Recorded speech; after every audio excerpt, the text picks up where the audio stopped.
do Senhor, meus amados, com prazer, mais uma vez, estamos aqui juntos para meditarmos na Palavra de Deus. Seguindo o nosso roteiro de estudos da Escola Bíblica Dominical, segundo trimestre de 2025. Estamos na lição número 10 e vamos estudar, pela graça de Deus, a promessa do Espírito Santo. Esta lição será estudada presencialmente no dia 8 de junho próximo, e você é nosso convidado especial para estar em uma de nossas classes, Brasil afora ou mundo afora, onde alguém certamente preparado estará lá para te atender e instruir na palavra de Deus. No segundo trimestre deste ano, estamos falando dentro do Evangelho de João, estudando alguns temas salientes, não todos, mas pelo menos a maioria destes temas. Já passamos pela expressão verbo se fez carne, que na verdade é o tema do trimestre todo. Já vimos o novo nascimento, adoração, pão da vida, Cristo como pão da vida, Jesus, pão da vida. Falamos sobre a liberdade, verdadeira liberdade ou libertação, ainda sobre o bom pastor, ressurreição e vida, Jesus. Numa das 7 declarações do Eu Sou, ele disse: Eu sou a ressurreição e a vida. Foi tema de uma lição nossa. Falamos também sobre a lição de humildade praticada por Jesus Cristo, ali no capítulo 13 de João.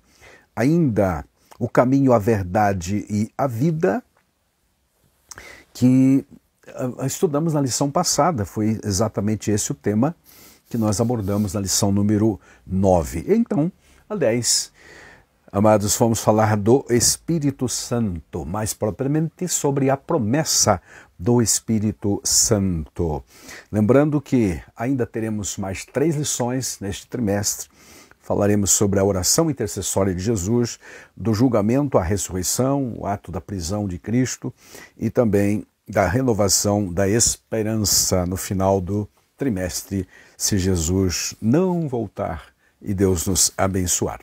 Bom, esta lição, então, amados, está dentro ainda do contexto daqueles capítulos em que João registra o encontro último de Jesus com os 12, começando no capítulo 13, indo até o 17. Esta e a próxima lição abordará este ministério íntimo de Jesus para os seus apóstolos. Inicialmente os 12, depois o Judas saiu do grupo, conforme 13:30 do Evangelho de João, e então ficaram os 11 a quem Jesus continuou ministrando. Já vimos na aula passada que os corações daqueles discípulos estavam realmente pesarosos pelas revelações que Jesus lhes trouxe, entre elas indicando o traidor do grupo, também antecipando o fato de que o mais intrépido dos discípulos dele, o Pedro, estaria negando ao seu mestre, e ainda a ênfase de Jesus de que iria deixá-los fisicamente e ir para o Pai, via morte na cruz, morte sacrificial. Com isto tudo, nós vimos na aula passada, os corações, como dissemos, estavam muito tristes, o próprio Senhor Jesus estava angustiado até chegar a esta hora final. E então, aquele clima de tristeza, Jesus, no capítulo 14, começa dizendo: não se turbe o vosso coração, e dá-lhes aquela esperança maravilhosa do céu de glória para quem permanecer firme nele. Mas hoje a gente vai, dentro desse contexto, abordar a promessa do Espírito Santo. O versículo 22, lá do capítulo 20, foi tomado como nosso texto áureo para esta lição. E aqui está escrito: e havendo dito isso, soprou sobre eles, ou assoprou sobre eles, e disse-lhes: recebei o Espírito Santo. Amém. A promessa do Pai não se restringe a um grupo particular ou a um período específico da história, mas inclui todos aqueles que se arrependem e creem no Evangelho, e isto em qualquer tempo, naturalmente limitado pela volta de Cristo. Esta promessa só realmente deixará de ser cumprida simplesmente porque não haverá mais necessidade dela quando Jesus voltar para buscar os seus. Mas enquanto a igreja estiver na terra, esta promessa de Jesus da descida, da vinda do Espírito Santo está realmente de pé. Glória a Deus. Esta é uma das muitíssimas promessas, das milhares de promessas, mas esta também pode ser qualificado como a promessa de todas, a mais importante, porque é Deus, a promessa de que Deus, o Eterno, na pessoa do Espírito Santo, viria para morar, não fazer uma esporádica visita nos servos seus, nos seus filhos, nos seus convertidos ou servos, não, mas viria para morar, para residir, para ficar nos crentes, na vida de todos aqueles que aceitaram a Cristo por Salvador. Esta promessa está inserida em João 14, 23, quando o Senhor Jesus diz: quem me ama guardará a minha palavra, meu Pai o amará, viremos para ele, faremos nele morada. Morada. De igual forma, em 2,38, Pedro, falando sobre esta mesma promessa, disse que a promessa está disponibilizada a tantos quanto o Senhor nosso Deus chamar para a salvação, e naturalmente o pecador que aceitar esse chamado. Então, isso é alvo também desta promessa, em qualquer tempo e em qualquer lugar. A promessa do Espírito Santo. Nossa base bíblica para o estudo desta lição está em João 14, a partir do versículo 16 até o 18, depois a gente lê também o 26, e então vamos para o capítulo 16, versículos 7, 8, 13 e ainda uma partezinha do capítulo 20, versículos 21 e 22, que aliás é o nosso textuário, o 22.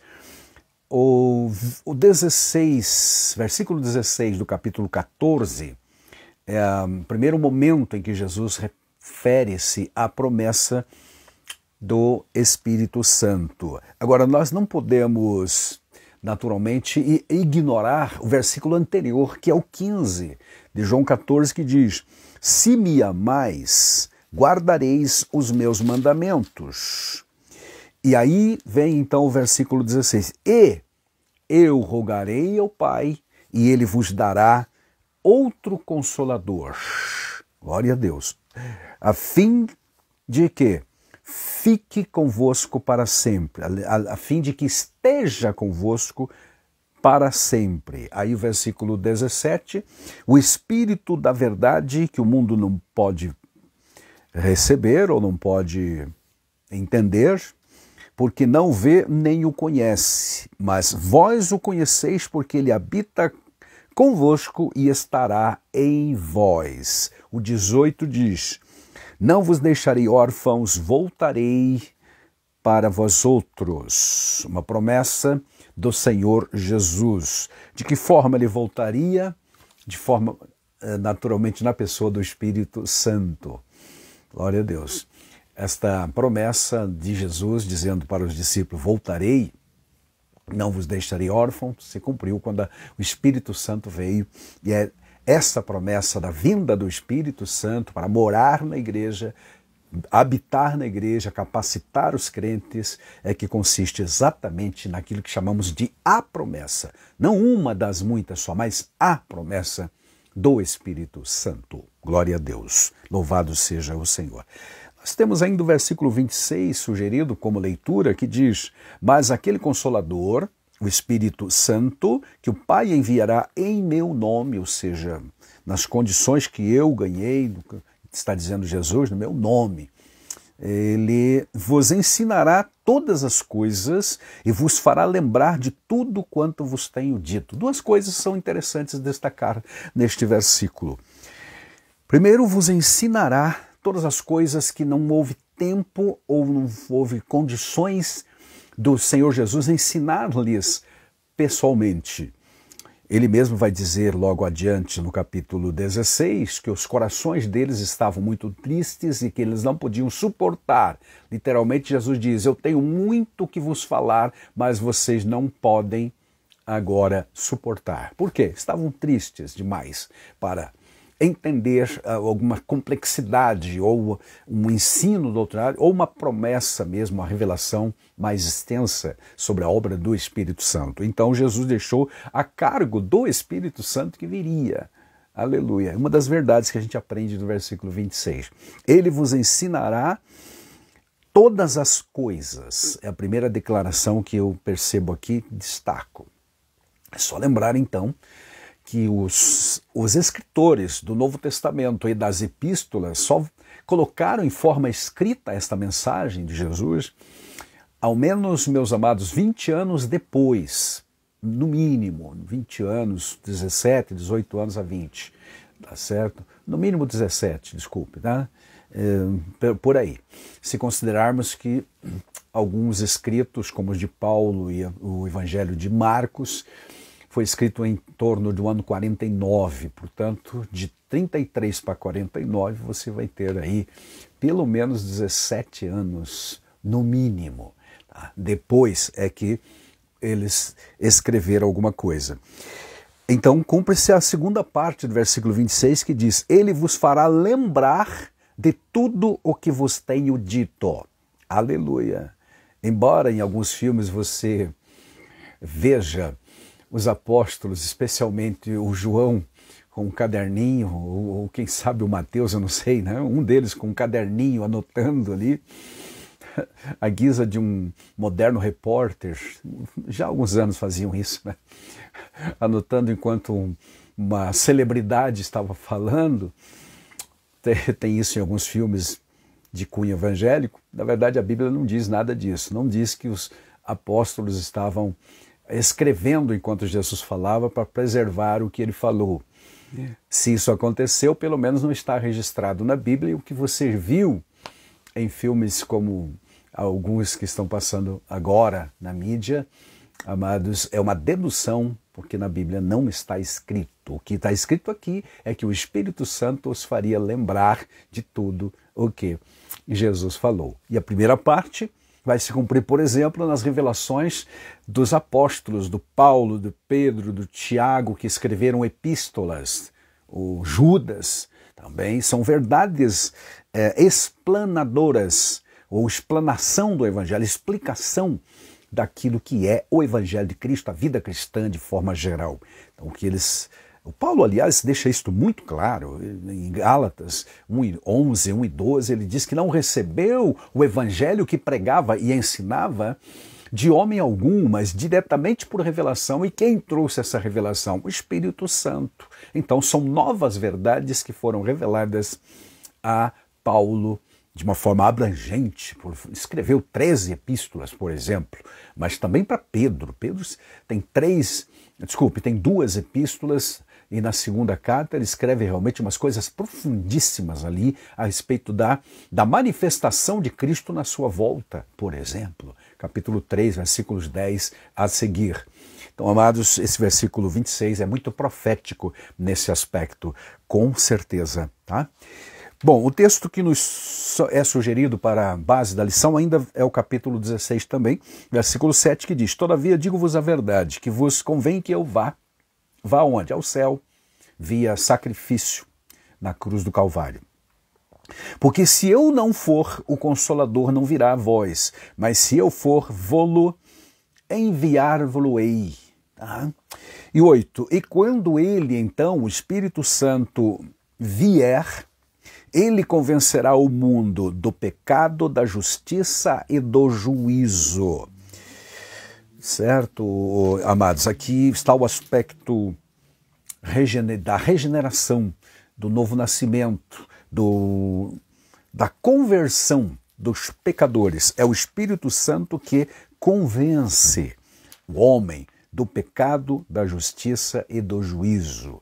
Pregadores pregam, palestrantes esclarecem a palavra, ensinadores também ensinam a palavra, mas quem convence é o Espírito Santo, conforme estes versículos, especialmente versículo 8 de João 16. Glória a Deus. No versículo 9 está escrito: Ele convencerá, né, do pecado porque não crê em mim, da justiça porque vou para o Pai e não me vereis mais, do juízo porque o príncipe deste mundo já está julgado. Que príncipe do mundo é esse? Diabo, Satanás, o inimigo das nossas almas e de Cristo também. Já está julgado.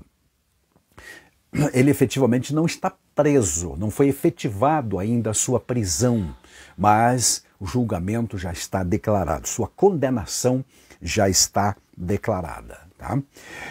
Outro versículo que é sugerido para lermos para a base da lição é o versículo 13 do capítulo 16, que diz: mas quando vier aquele Espírito da verdade, ele vos guiará em toda a verdade, porque não falará de si mesmo, mas dirá tudo que tiver ouvido e vos anunciará o que há de ver.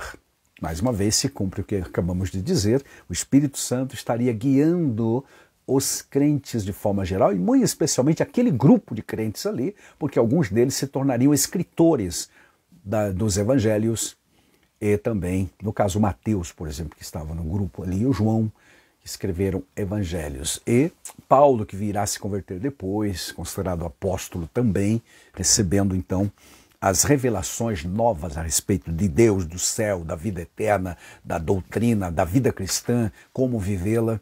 Enfim, a história da igreja. Vai inspirar o Lucas, por exemplo, a escrever um evangelho e também o livro de Atos e assim por diante. Então ele vos guiará em toda a verdade. O interessante aqui, amados, é que, pelo menos na língua portuguesa, temos uma preposição, né, em toda a verdade, não para a verdade. Não é conduzir até, porque eles já eram crentes, já estavam na verdade, mas o Espírito os conduziria dentro dessa verdade em níveis mais profundos, cada vez mais. Amém? Glória a Deus. É diferente dizer, ele vos conduzirá à verdade, ou até a verdade, e dizer, como aqui traduzido, né, vos conduzirá em toda a verdade. Amém. Eu entendo essa profundidade progressiva da revelação. Glória a Deus. Porque a revelação de Deus na Bíblia, ela é progressiva realmente. Bom, nós temos ainda o capítulo 20, versículos 21 e 22, que tem sido tema de algumas discussões bem polêmicas, pelo fato de que o Senhor Jesus, já ressurreto, aparece aos discípulos lá na região do monte próximo a Jerusalém, das Oliveiras, Monte das Oliveiras, sopra sobre eles e diz, recebei o Espírito Santo. Deixa eu ler o texto, que diz assim, disse-lhes, pois Jesus, outra vez, paz seja convosco, saudação característica de Jesus, mencionada lá, né, no Evangelho de João especialmente. Assim como o Pai, disse Jesus, me enviou, também eu vos envio a vós. Agora, você pergunta, mas enviou para onde? Bom, Deus o Pai o enviou à terra. Deus o Pai o enviou ao mundo dos humanos, para nos trazer a salvação. E neste mesmo Evangelho, capítulo 3,16, está exarado esta grande verdade. Deus amou o mundo e deu o seu Filho unigênito, para que todo aquele que nele crê não pereça, mas tenha vida eterna. Então ele foi enviado. Gálatas 4,4 diz que, vindo a plenitude dos tempos, Deus enviou seu Filho. Enviou para onde? Para o mundo, para a terra. Filipenses 2,7 a seguir, 8 a seguir, temos a linda declaração de Jesus de que o Senhor esvaziou-se a si mesmo, tomando a forma de servo e, uma vez nessa condição, entregou-se à morte de cruz para nos salvar. Então esta foi a missão, foi enviado com esta missão. Mas ele também diz, assim como o Pai me enviou, eu também vos envio a vós. Envia para onde? Não para o Calvário, não para a cruz, porque essa é uma missão exclusiva dele, mas enviar ao mundo para levar a mensagem que ele começou a divulgar, que ele começou a pregar e ganhou o direito do céu. Então, a boa nova, levar a boa nova de salvação, a boa notícia, a todos os pecadores do mundo. No outro evangelho, ele dirá, ide por todo mundo, pregai o evangelho a toda criatura. Quem crer e for batizado será salvo. Então, este versículo 21 é tranquilo, é isto que ele está dizendo. Assim como o Pai me enviou, da mesma forma, da mesma maneira que ele me comissionou para vir ao mundo. Aleluia. Eu também os envio, apesar de não aparecer aqui o termo mundo, mas fica claramente entendido, subentendido, deduzido claramente de que é isto que o Senhor está dizendo. Agora o versículo 22 é que realmente tem dado muita discussão. Diz assim o 22, e havendo dito isto, ou seja, o Pai me enviou, assim eu envio vocês também. Tendo dito isso, assoprou sobre eles quem? Os 11 que ali estavam. Lembra-se que o Judas já saiu do grupo e ainda não foi colocado Matias em lugar deles. Então, assoprou sobre eles e disse-lhes, recebei o Espírito Santo. Recebei o Espírito Santo. Tá bom? E aqui surgem então aquelas polêmicas que na lição a gente não vai poder abranger e nem se aprofundar muito, mas surgem perguntas do tipo, mas eles já não tinham o Espírito Santo? Eles já não eram nascidos de novo? Eles já não eram crentes? Jesus não disse que os nomes deles estavam escritos e arrolados no céu? Lá em Lucas 10, versículo 20, por exemplo. Então é um assunto enigmático realmente, uma expressão. Há uns teólogos que entendem que ele está falando aqui de novo nascimento, de regeneração. Pode ser, porque também está escrito lá em Lucas 22, 31 e 32 sobre Pedro, onde Jesus coloca no futuro do presente dizendo o seguinte, tu quando te converteres, conserva os teus irmãos, num contexto em que Jesus revela que Pedro seria o traidor, no contexto da última semana, próximo aqui. Aparentemente faltava alguma coisa ainda. O Espírito Santo, de uma forma toda especial, neste momento da vida, deste quadro da vida de Jesus, estava nele, em Jesus, mas não nos discípulos. Tanto isto é fato que o versículo 16 de João 14 diz assim, rogarei ao Pai, ele vos dará outro Consolador, para que fique convosco para sempre. O Espírito Santo da verdade, que o mundo não conhece, porque não o vê nem o conhece. Mas vós o conheceis, agora veja, por quê? Por que explicativo, não é interrogativo. Por que explicativo? Porque habita convosco, habita na companhia de vocês, está com vocês, mas estará em vós. Então há uma diferença, pelo menos aqui, de novo, na língua portuguesa. Não sou um exímio conhecedor da língua grega, mas eu entendo aqui essa expressão dessa forma. Estava em Jesus. Agora, lá adiante, depois de ressurreto, capítulo 20, versículo 22 da lição, que aliás é o nosso texto áureo, Jesus disse, recebei o Espírito Santo. Uma clara demonstração de que quem realmente é convertido tem o Espírito Santo. E a lição vai fazer esta distinção entre ter o Espírito Santo na conversão e ser batizado no Espírito Santo. Esta é uma clara, repito, distinção entendida pelos pentecostais clássicos de que a pessoa quando se converte recebe sim a morada do Espírito Santo, mas que o batismo no Espírito Santo é um revestimento de poder. Certo? É mais intenso, vamos dizer assim, né? É um mergulhar mais profundo, é envolver-se completamente no Espírito Santo. No desenvolver da aula desta lição, a gente menciona isto mais adiante, tá certo? Então esse é o texto que nos serve de base para o comentário da lição. E os versículos 21 e 22 aqui do capítulo 20 sempre dá alguma discussão, né? Bom, na aula dessa semana, então, iremos explorar a importância do Espírito Santo na mensagem de Jesus, dirigida aos seus discípulos. João 14, 16, como já viu, capítulo 14 e 16, basicamente, é a promessa que Jesus fez sobre o Consolador, sobre o Espírito Santo, que seria o seu substituto aqui na terra. O que Jesus foi para os discípulos presencialmente, o Espírito Santo seria neles. A diferença fundamental é que Jesus foi externamente um consolador e o Espírito Santo seria internamente. Amém? Se eu não for, o Espírito não virá. Mas eu mandarei outro consolador.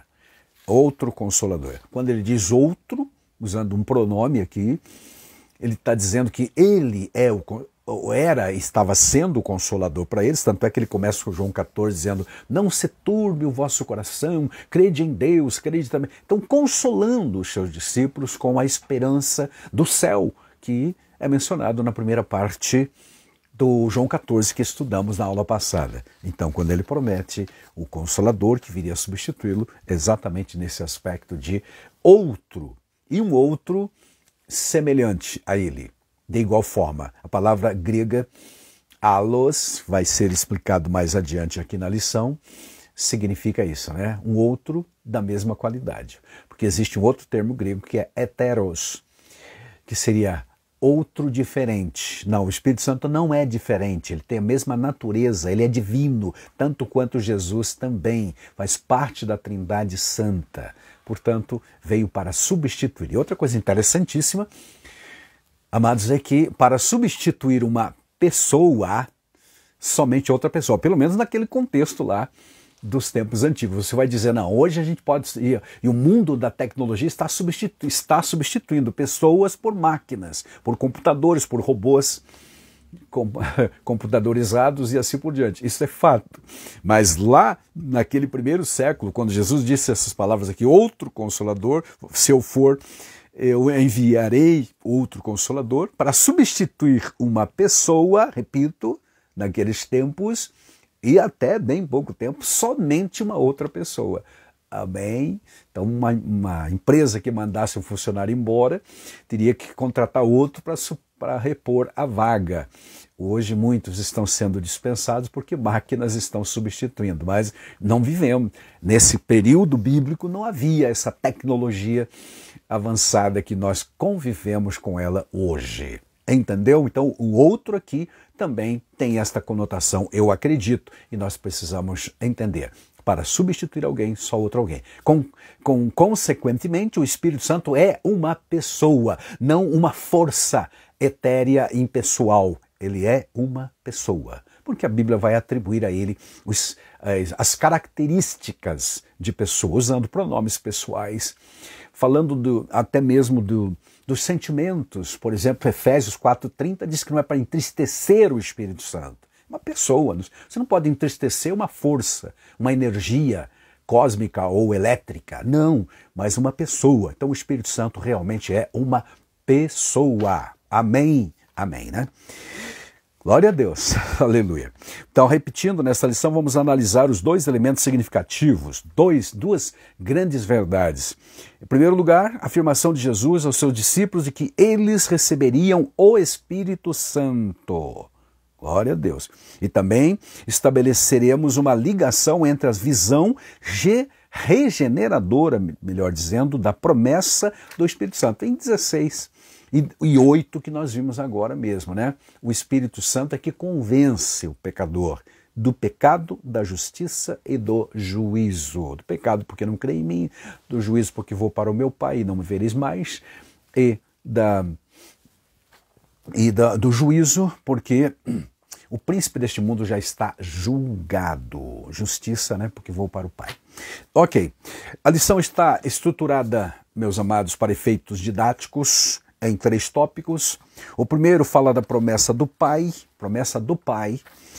Segundo, o Espírito habita os discípulos. Ele não vem, isso aqui é uma coisa que a gente precisa enfatizar, não vem para fazer visitas esporádicas apenas, mas ele veio para morar, para residir. Esse é um ensino bíblico do Novo Testamento em vários lugares, embora muitos de nós ainda ora pedindo que o Espírito venha visitar o povo, visitar a igreja, visitar o culto e etc. Não, o Espírito Santo veio para morar, habitar.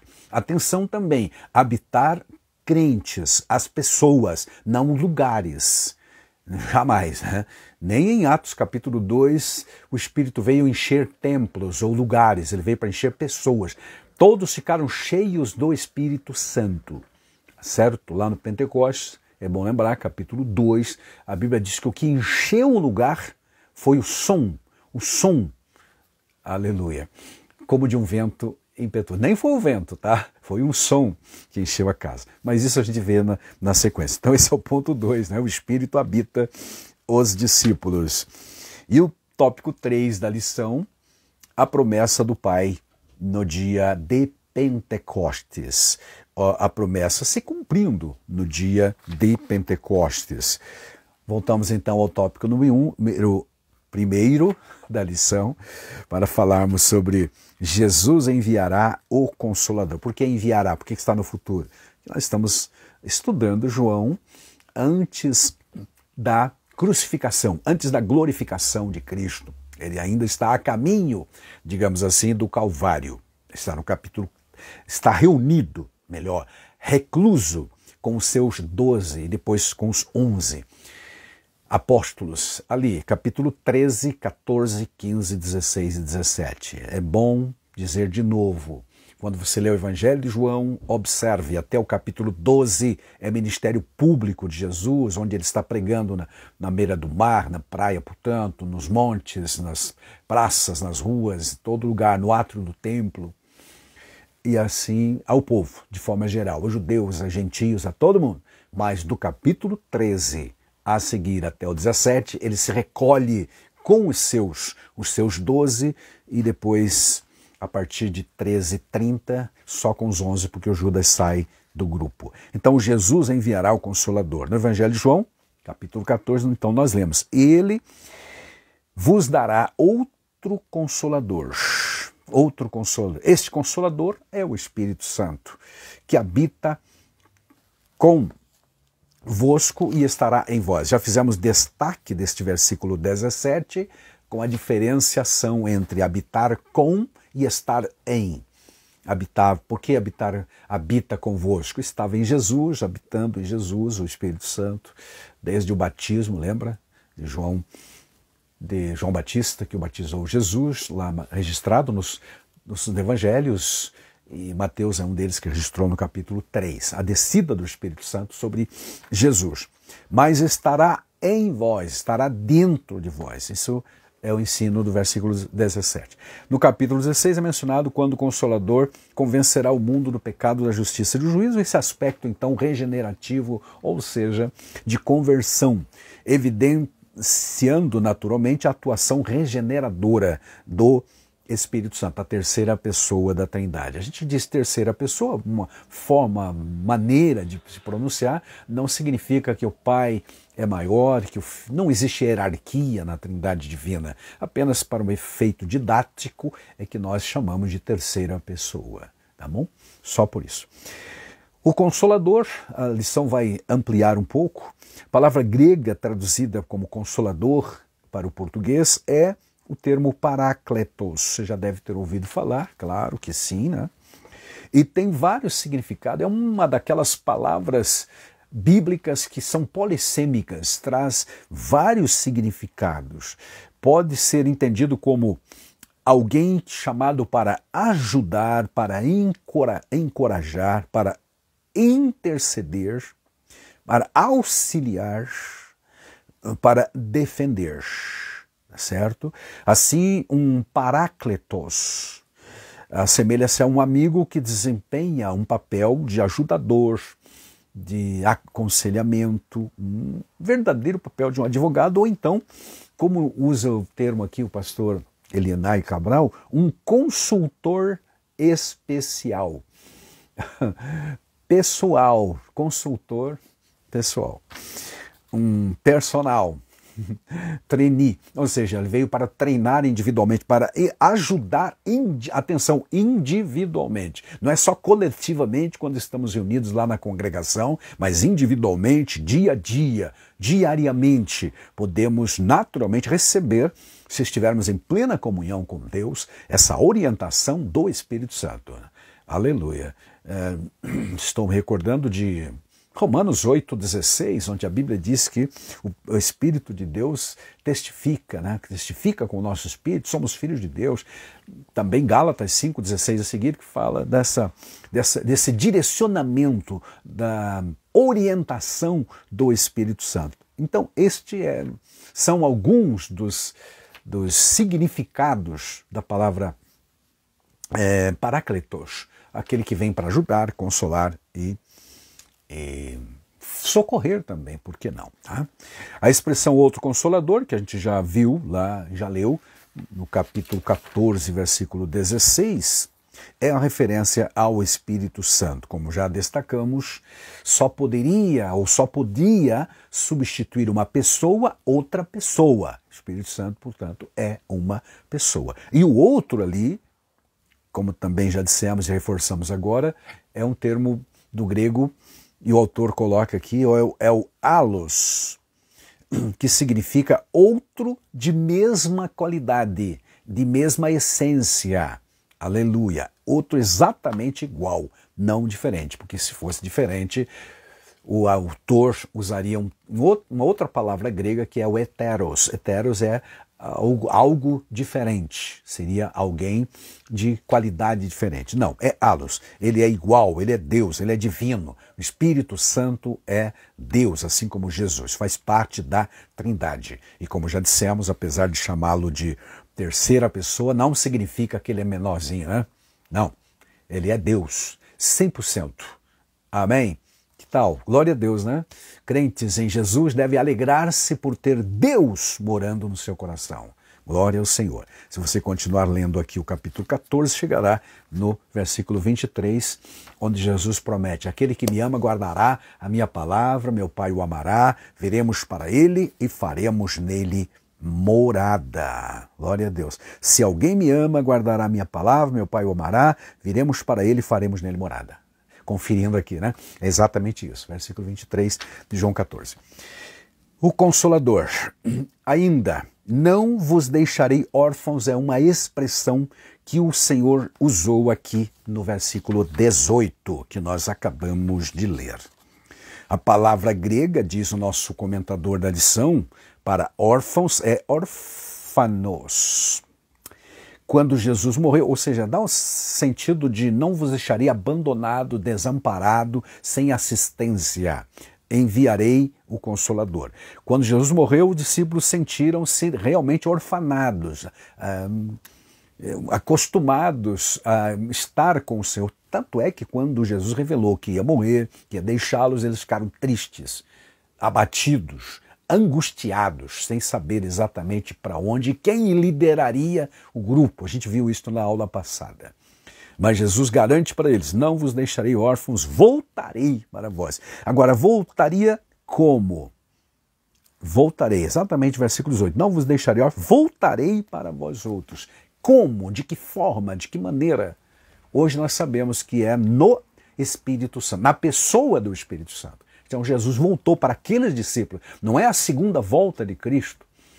Não é. Esse texto não está falando do seu retorno ou daquilo que chamamos de vinda de Cristo ou arrebatamento para estar com Ele para sempre. Isso tudo vai acontecer em outro contexto, mas aqui ele está dizendo: voltarei para vós. Vós quem? Os 11 que ali estavam. Mas como que ele voltou? É claro que depois de ressurreto, ele ficou ainda 40 dias aparecendo e desaparecendo, conversando, dialogando, mas não é dessa realidade que ele está falando. Está falando da presença do Espírito Santo que, a partir de Atos capítulo 2, desceria para ficar na igreja. Amém, meus amados? Então não vos deixarei órfãos, virei para vós, na pessoa do Espírito Santo. Aleluia.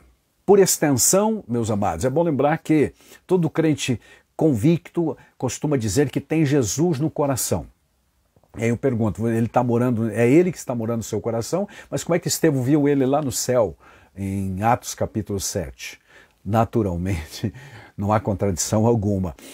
Jesus mora na vida de cada crente, na pessoa do Espírito Santo. Lembre-se, se eu não for, o Consolador não virá. Então é necessário que ele fosse, como foi mesmo, foi, ou seja, via sacrifício, via Calvário, via morte, aleluia, para que o Espírito Santo descesse e viesse fazer morada individualmente. Glória a Deus, tanto coletivamente quanto individualmente também. Esse é um grandioso mistério da operação divina na vida de todos os salvos.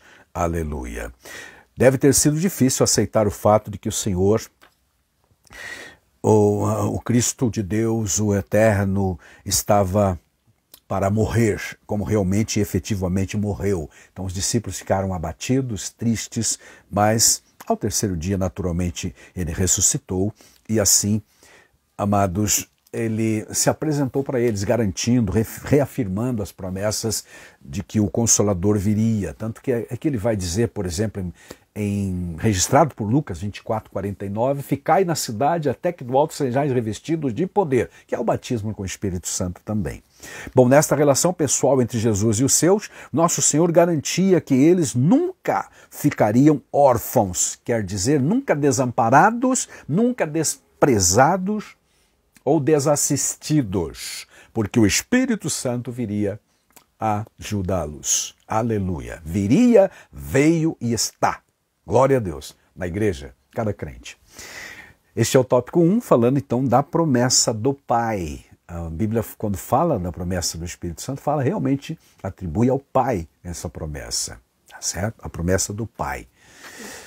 Glória a Deus. Agora no tópico 2, falamos sobre o Espírito habita. Agora a ênfase exatamente habita no tempo presente. Os discípulos. Aqui de novo está João 20:22. É crucial considerarmos o contexto em que foram ditas essas palavras. Que contexto é esse? Jesus está ressurreto, um corpo de glória, mas aparece para os discípulos em um ambiente fechado. Eles estavam, após a morte de Jesus, a execução no Calvário, eles se fecharam, com medo, inclusive, das autoridades, mas Jesus aparece no meio deles, sem que ninguém abrisse a porta, portanto em corpo glorificado, que não está mais sujeito a espaço e tempo, leis da física, apareceu e disse, paz seja convosco. Aleluia. Disse Jesus, paz seja convosco. Assim como o Pai me enviou, missão de vocês é ir para o mundo também. E aí o 22, que a gente já considerou lá atrás, né? A passagem bíblica onde se encontra esse versículo está nesse contexto, então. Jesus aparece e diz, Pai me enviou, eu envio vocês para o mundo também. Como? Assistência do Espírito Santo. Recebei o Espírito Santo. Aleluia. Em outro momento, quem sabe a gente considera e amplia mais essa questão, mas aqui está consignado, vamos dizer assim, realmente o novo nascimento. Não o batismo com o Espírito Santo. Tá? A lição vai desdobrar este assunto no subtópico 2, o sentido da expressão de Jesus soprou sobre eles. Capítulo 20 de João, diz o pastor Elenay, contém um versículo que gera diversas interpretações teológicas, é o 22 que já mencionamos. No entanto, a Bíblia de Estudo Pentecostal diz o seguinte, oferece uma observação interessante. Ela esclarece que a palavra grega traduzida como soprar ou assoprar é enfusco, a qual também aparece, por exemplo, em Gênesis 2:7. Lembra que Deus formou o Senhor Deus, o homem do pó da terra, e soprou-lhe nas suas narinas o fôlego de vida. É o que está escrito lá em 2:7. Então, a mesma palavra, o mesmo termo na Septuaginta, que é a versão grega da Bíblia hebraica. Significando fôlego de vida. No caso que Jesus está ordenando aqui, ou soprando sobre eles, é a vida espiritual, a vida eterna, um novo nascer, ou nascer de novo. E é utilizada em Ezequiel 37 também, naquele contexto dos mortos, ossos que estavam sequíssimos, diz o texto lá. Aqueles mortos receberam um sopro, assoprar sobre os mortos para que vivam, é a profecia do Ezequiel. Mesmo sentido, a mesma palavra. Portanto, a expressão presente ali sugere que o Espírito foi soprado para trazer nova vida, aleluia, indicando uma perspectiva de regeneração dos discípulos como uma obra do Espírito Santo antes ainda do Pentecostes. Eu sei que os não pentecostais, nossos amigos, entendem que batismo com o Espírito Santo é quando a pessoa aceita Jesus e o Espírito passa a habitar nela. Também acreditamos que o Espírito Santo passa a morar e residir a partir da conversão. Mas a Bíblia fala de um batismo, de uma segunda bênção, que é o revestimento de poder. Aqueles discípulos que ali estavam no Pentecoste, em Atos 2, já eram salvos. Aqui, ó, Jesus soprou sobre eles o Espírito. já tinham recebido o Espírito. Mas agora, o que aconteceu no Pentecostes foi uma descida toda especial, ou seja, uma unção maior, a gente chama de unção, né? O revestimento de poder, capacitando-os a ir para o mundo e pregar o Evangelho a toda criatura. Tá bom? Um episódio, portanto, antes do Pentecoste, 2022, recebei o Espírito.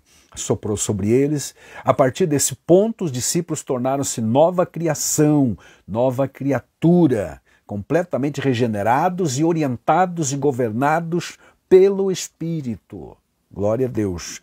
Governados pelo Espírito. Vale a pena, meus amados, darmos uma olhada em, por exemplo, Romanos 8,14.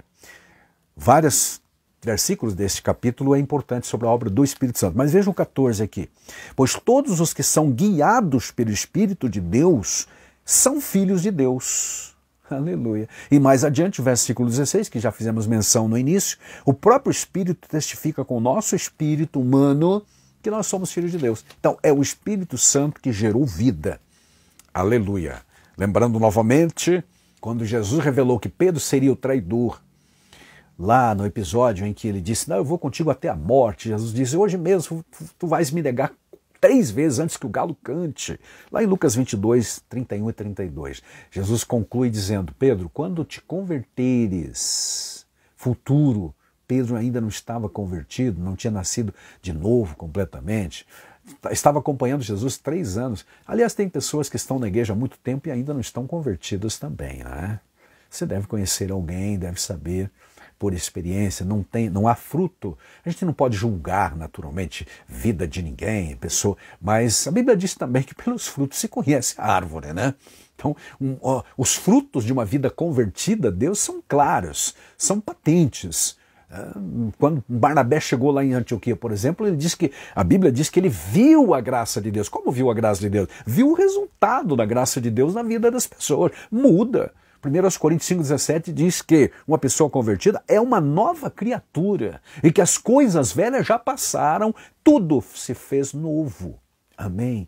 Então, realmente, entendo, eu também acredito dessa forma, esse soprar aqui tem a ver com nova criação, nascer de novo. Tá? Pentecostes seria uma segunda obra, distinta do mesmo Espírito naturalmente. Atos 1:8 diz, recebereis poder ao descer sobre vós o Espírito Santo. Jesus está falando ali para pessoas que já são crentes, pessoas que já têm o nome escrito no céu, pessoas que receberam esse sopro inicial de Jesus ali em João 20:22. Amém? Eu sei que é polêmico este assunto, mas em geral a gente vai ficar neste pequeno comentário, né, para não ampliar muito, porque senão também não há tempo e nem espaço para isso na lição, na aula presencial também. Bom, terminamos falando sobre a promessa do Pai no dia do Pentecoste. Na verdade, é o cumprimento da promessa do Pai. De repente, diz a Bíblia lá no Atos 2, é dessa forma que Lucas registra. Lembre-se que o Lucas não foi apóstolo de Jesus, mas ele historiou, ele fez uma pesquisa, perguntou, abordou pessoas que viveram com Cristo, que andaram os primeiros dias, certamente que estavam no Pentecoste também. Então ele registrou que, cumprindo-se o dia de Pentecoste, estavam todos reunidos no mesmo lugar. Aí o verso 2 diz, de repente, aleluia, de repente, ou seja, sem nenhum aviso prévio, tá? De repente, glória a Deus, veio do céu um som. Atenção, o que veio do céu foi um som, como de um vento impetuoso, e esse som encheu muitos irmãos meus, amigos pentecostais, precisam ler devagar esse texto, né? Atenção, o que veio do céu, um som, como de um vento impetuoso, e encheu toda a casa onde estavam sentados. Aqui é o som, encheu a casa. E apareceram distribuídas entre eles línguas como de fogo, e pousou uma sobre cada um deles. Todos, agora sim, todos ficaram cheios do Espírito Santo, repetindo o que eu disse no início. O Espírito Santo não vem encher sistemas, e nem casas, e nem construções, e nem edificações, por mais belas que sejam. ou mais rústica que seja. Não, ele vem encher vidas, pessoas, certo, meus amados? No Antigo Testamento é diferente. A glória de Deus encheu o templo, encheu o tabernáculo antes e assim por diante. Mas no Novo Testamento enche vidas, enche pessoas, não sistemas e nem muito menos casas. Tá bom? Amém? Leia com atenção Atos 2 da próxima vez, tá? Amém, né? Após a ressurreição, o Senhor glorioso aparece aos seus discípulos na Páscoa, onde o cordeiro da expiação era oferecido por toda a nação. Ele mesmo deu-se como cordeiro de Deus, não cordeiro de Israel somente. No entanto, 50 dias depois da Páscoa, acontecia uma outra festa, que era a festa da colheita, também chamada de Pentecostes. Foi ao final daquele dia que o Espírito Santo desceu, está registrado em Atos. De repente, ocorreu o acontecimento extraordinário do derramamento do Espírito Santo, que veio para ficar e não veio só para fazer uma visita. Glória a Deus. A narrativa continua, outra frase que lemos lá é: e todos foram ou ficaram, glória a Deus, todos ficaram cheios do Espírito Santo. Versículo 4. Todos ficaram. Prefiro a versão atualizada de Almeida aqui, que diz ficaram cheios, né? Porque é uma linguagem passiva, né? Certo? Então eles receberam esse dom, receberam alguém de fora, no caso o Espírito Santo veio e os encheu. Aleluia. Apesar de na linguagem nossa aí a gente diz que alguém se batizou, alguém se operou, na verdade alguém operou eles, né? Alguém batizou eles. Aqui no caso eles foram batizados, ou melhor, foram cheios do Espírito Santo por autoridade de Jesus Cristo. Tem diferença também entre o batismo com o Espírito Santo e pelo Espírito. O batismo pelo Espírito é a conversão, quando o Espírito de Deus introduz o novo convertido no corpo de Cristo. Agora, batismo no Espírito Santo é praticado por Jesus ou na autoridade do nome de Jesus, poder de Jesus. Então o Espírito vem para realmente capacitá-los. Glória a Deus. Assim sendo, especialmente o livro de Atos dos Apóstolos, teólogos associam ser cheio do Espírito com batismo. Essa expressão, ser cheio do Espírito, é entendido pelos pentecostais clássicos como batismo no Espírito Santo. Certo, meus amados? Importante lição para nós pentecostais estudarmos, relembrarmos, tá? Ainda falamos da outra frase, começaram a falar em outras línguas. Estas outras línguas que eles falaram ali, amados, foram idiomas diferentes, idiomas humanos. Eles não entendiam o que falavam, mas quem estava ouvindo entendia perfeitamente, porque havia 15 ou 16 povos representados nesse dia, na festa dos tabernáculos, reunidos ali diante do cenáculo, onde Pedro pregou, mas antes disso, eles todos falaram em línguas. E qual era o conteúdo? Não eram línguas ininteligíveis, porque à medida que falavam, todos os que estavam ali entendiam, respectivamente, em seus idiomas. Falavam do quê? O texto deixa claro que eles falavam das grandezas de Deus. Amém, né? Esse era o conteúdo da pregação. O cumprimento da promessa abrangeu toda a igreja lá, que estava ali. Quase 120 discípulos, diz o texto. E o Atos 2:38, meus amados, Pedro vai ampliar esta promessa dizendo o seguinte: respondeu-lhes Pedro: arrependei-vos e cada um de vós seja batizado em nome de Jesus para a remissão dos pecados, recebereis o dom do Espírito Santo. Veja que ele usa no singular aqui, né? O dom do Espírito Santo. 39. Pois para vós outros é a promessa, para vossos filhos e para todos os que ainda estão longe, isto é, para quantos o Senhor nosso Deus chamar. Então a promessa é abrangente, tantos quantos forem chamados e atenderem, porque chamar é uma coisa, atender o chamado é outra, né? Amém? Quem são os escolhidos? Como a gente sempre ouve por aí, alguém perguntando. Escolhidos são aqueles que responderam sim ao chamado do Evangelho, ao chamado da graça. Então estes são aqueles que foram chamados por Deus. Apesar de algumas pessoas compreenderem estas línguas nos seus próprios idiomas, eram, na verdade, expressões espirituais ou expressões sobrenaturais, tá? Porque as pessoas que ali estavam eram todos galileus e não sabiam falar outros idiomas. Eles entenderam, ficaram maravilhados exatamente por isto. O que maravilhou eles foi o barulho, ou seja, o falar em línguas em idiomas diferentes das pessoas que ali estavam, os grupos representados ali. Todos eles entenderam e sabiam que aquele grupo era humilde no sentido de que não sabiam falar outros idiomas. Tá? Eram línguas desconhecidas por quem falava, aleluia, mas compreendidas por quem ouvia, aleluia, glória a Deus. Compreendi. Assim sendo, as línguas mencionadas por Lucas são evidências físicas, visíveis, de que eles foram batizados no Espírito Santo.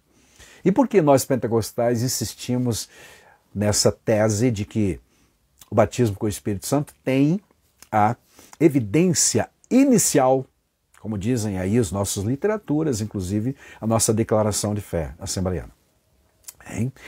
Porque aqui em Atos 2, é mencionado que uma vez cheio do Espírito, versículo 4, passaram a falar em outras línguas. Mas também em Atos capítulo 10, 46, na casa do Cornélio, da mesma forma, pessoas foram cheias do Espírito, recém-convertidos, e falaram em outras línguas também. E não sabemos se foi em idiomas ou línguas para serem interpretadas, o fato é que falaram em línguas. E ainda em Éfeso, há um terceiro caso, em Atos 19, 6, cidade de Éfeso, Paulo chegou, encontrou um grupo de 12 crentes, falou sobre o Espírito Santo, sobre o batismo do Espírito Santo, eles creram e foram batizados. E uma vez que receberam o batismo do Espírito, ou no Espírito, ou com o Espírito Santo, as preposições aí com ou no, não faz muita diferença, creio, né? Então, também falaram em línguas. Só ler na Bíblia. Está em Atos 19, 6, 10, 46, lá em Cesareia e Atos 2. E por que o falar em línguas? É que o fenômeno de som de um vento veemente impetuoso e também as línguas de fogo repartidas sobre cada um só aconteceu uma vez, só em Atos 2. Não se repetiu nem lá na Samaria, em Atos 8, nem na Cesareia, capítulo 10, e nem em Éfeso também. Mas o falar em línguas se repetiu em todos esses episódios. Em Atos 8, subentendido, em Atos 10, claramente, e em Atos 19, 6 também. Amém? Por esse motivo que desde o limiar do ensino, da mensagem pentecostal lá no início do século XX, meus amados, se prega, se ensina e se crê que uma pessoa batizada no Espírito Santo terá como evidência inicial, não única, mas inicial, o falar em línguas. Tá bom, meus queridos? Que Deus em Cristo continue nos abençoando, tá? Este é um assunto interessante, a promessa do Espírito Santo, a promessa do Pai, diz a Bíblia Sagrada, tem a ver com a regeneração do pecador, mas com o revestimento de poder para aqueles que já são crentes e estão na jornada para o céu. Amém. Deus em Cristo te abençoe mais uma vez. Se você ficou comigo até agora, tá? Dá um like aí, compartilha esse sentir no coração e esteja na próxima conosco também, querendo Deus. Eu desejo que a bênção do Senhor continue na sua vida e você, como pentecostal, continue desfrutando da presença do Espírito Santo, deixando Ele guiar a sua, a minha, a nossa vida. Amém. Até a próxima.